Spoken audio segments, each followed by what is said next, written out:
حسین حسین حسین حسین حسین حسین یا حسین حسین الغریب الغریب الحسین حسین۔ مولا آٹھویں امام سے ایک عجیب روایت ہے ہمارے پاس، ماحول کے اعتبار سے انتہائی اہم ہے۔ درود بھیجے گا محمد و آل محمد پر، اللہم صلی علی محمد آل محمد وعجل فرجہ۔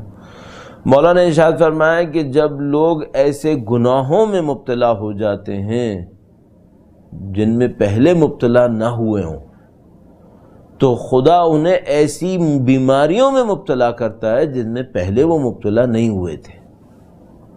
اللہ اکبر۔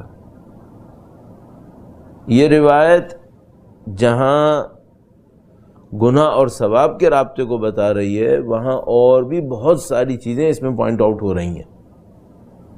مادی اعتبار سے بھی سمجھ میں آتا ہے کہ بھائی جب ایک مکروہ کرنے سے انسان کے جسم کو کوئی نقصان پہنچتا ہے،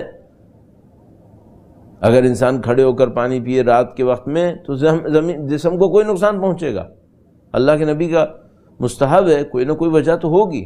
تو یہ جو خدا و تعالی نے واجبات اور محرمات رکھے ہیں، ان میں کوئی سختی نہیں آئے گی۔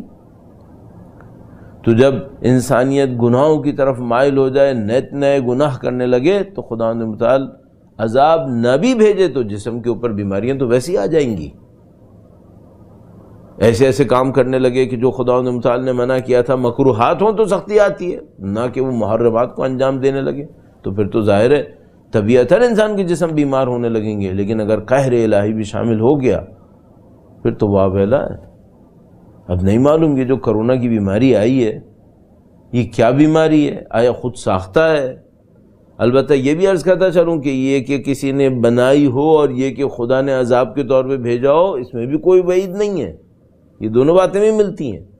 اس کی وجہ یہ ہے کہ بہت سارے مکر و فریب کو جو انسان دشمن عناصر انجام دے رہے ہوتے ہیں، انسانیت دشمن عناصر انجام دے رہے ہوتے ہیں، اس کو خدا و تعالی اپنے رحم کے صدقے میں، اپنے فضل و کرم سے روک لیتا ہے۔ اور اگر ان اچھے بندوں کے اعمال ختم ہو جائیں جن کے صدقے میں خدا و تعالی ان برائیوں کو روک رہا ہوتا ہے، پھر کیا ہونا ہے؟ تو ضروری نہیں ہے کہ مثال کے طور پر اللہ کا قہر آیا تو وہ آسمان سے کوئی بارش برسے گی جس میں بیماری اتر آئے گی۔ نہیں، ممکن ہے یہی ہو کہ جو مکر و فریب کر رہے تھے اب ان کے مکر و فریب کو نہیں روکا گیا۔ مددی مددی